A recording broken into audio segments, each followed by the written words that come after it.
কোথায়? এখানেই তো থাকার কথা ওনার।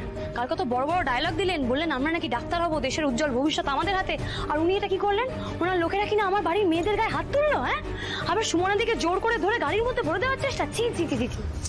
আনন্দী, বিশ্বাস করো অমলদা কিন্তু এরকম মানুষ না, ওর ছেলেদের এরকম করার কথাই না। বুঝতে পারছি না কেন। সুন্দর, শোনো শোনো, উনি কেন এরকম করলেন? উনি এরকম করার মানুষ নন। ওনার ছেলেরা কেন করলো তার উত্তর তো অমলদাই দেবে, তাই না? বলছি দাদা, অমলদা কোথায় বলতে পারবেন? অমল তো আজ আসেনি, কি ব্যাপার বলুন, আমি আছি। না না দাদা, মানে আসলে আমাদের অমলদার সাথেই দরকার ছিল। আচ্ছা ঠিক আছে, সুন্দর তুমি অমলদাকে একটা ফোন করো তো। হ্যাঁ করছি, আমি চেষ্টা করেছি, পাইনি। তুমি করো না।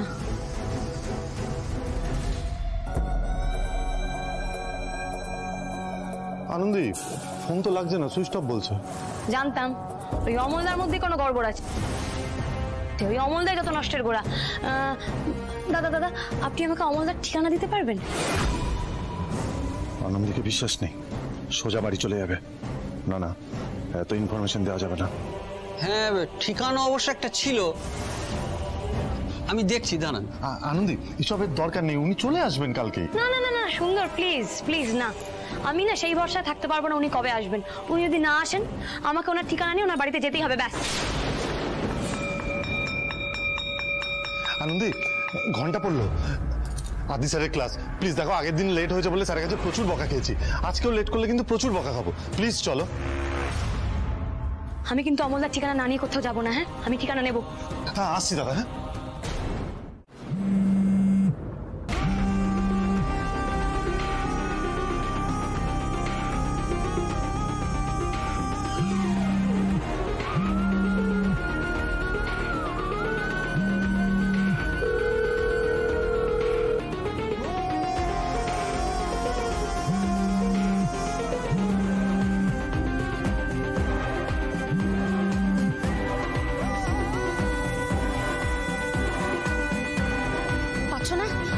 আনন্দীকে একবার করো না। সেটাই ভালো, আমি বরং আনন্দীকে একবার ফোনের চেষ্টা করি।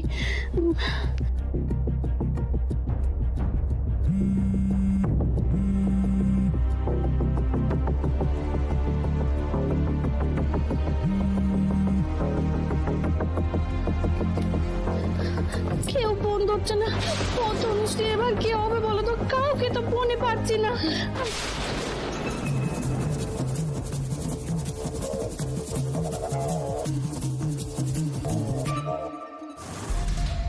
হ্যাঁ বল বল সুন্দর। হ্যাঁ মা, বাচ্চা বয়স্ক দুটোই ডান, এবার একজন মাঝ বয়সী মহিলা চাই।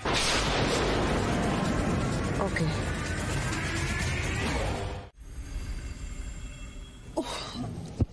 খুব ভালো সময় নিয়ে এসেছেন, এর থেকে বেশি দেরি হলে কি হতো বলা যাচ্ছে না। মানে মানে কি হয়েছে ডাক্তার বাবু? ইন্টারনাল ইনজুরি, ব্লিডিংও হয়ে থাকতে পারে।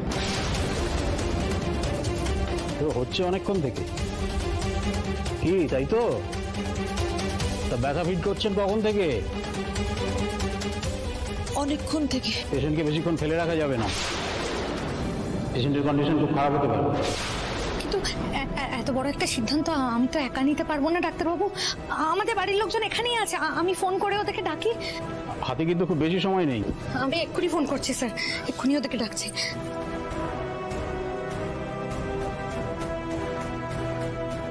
বাবা এ তো ফোনই ধরছে না। দিদি ভাই আমি এক্ষুনি আসছি, কেমন কোনো চিন্তা নেই, এক্ষুনি আসছি এক্ষুনি আসছি। তনু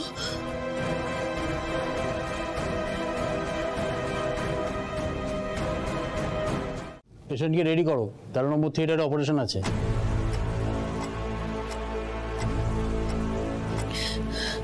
স্যার বলছি কি, আমার বাড়ির লোক আগে আসুক, তারপরে না হয় আপনি আমাকে থিয়েটারে নিয়ে যাবেন। তারা আস্তে আস্তে আপনার যদি কিছু হয়ে যায় তখন তো আমাদেরকেই ব্লেম করবেন। কিছু চিন্তা করবেন না, অপারেশন থিয়েটারে চলুন, ওরা আসুক না।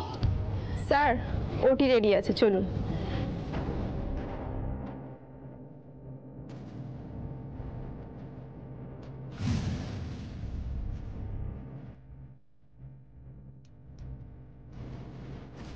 এত বড় হাসপাতাল, কোথায় আছো আনন্দী? সবাই বা কোথায় আছে? পাচ্ছি না তো।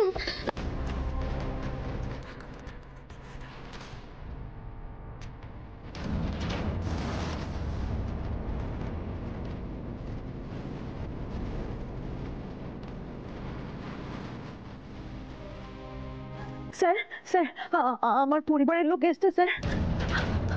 আপনারা তো আমার টেস্ট করলেন না, কিচ্ছু করলেন না স্যার। ওটিতে ঢুকিয়ে দিলেন অপারেশন করতে। আপনি এত চিন্তা করছেন কেন? টেস্ট হবে, সব হবে, রিল্যাক্স।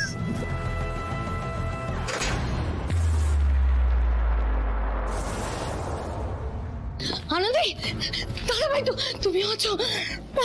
কি হয়েছে? তুমি এরকম ভাবে ছুটতে ছুটতে এলে, কি হয়েছে? কি হয়েছে তনুশ্রী বলো, তোমাকে এরকম দেখাচ্ছে কেন? দিদি ভাই অপারেশন করতে হবে দাদা ভাই, নাহলে সর্বনাশ হয়ে যাবে বলছে। মানে হ্যাঁ, বাড়িতে পেটে লাগছিল। দিদি ভাই, দিদি ভাই কি হয়েছে, লাগছে? কুসুম না, কি হয়েছে মা? কি হয়েছে? কি কষ্ট হচ্ছে বলো? পেটে ব্যথা করছে আমার। পাচ্ছ না? আনন্দকে একবার করো না। কেউ ফোন ধরছে না।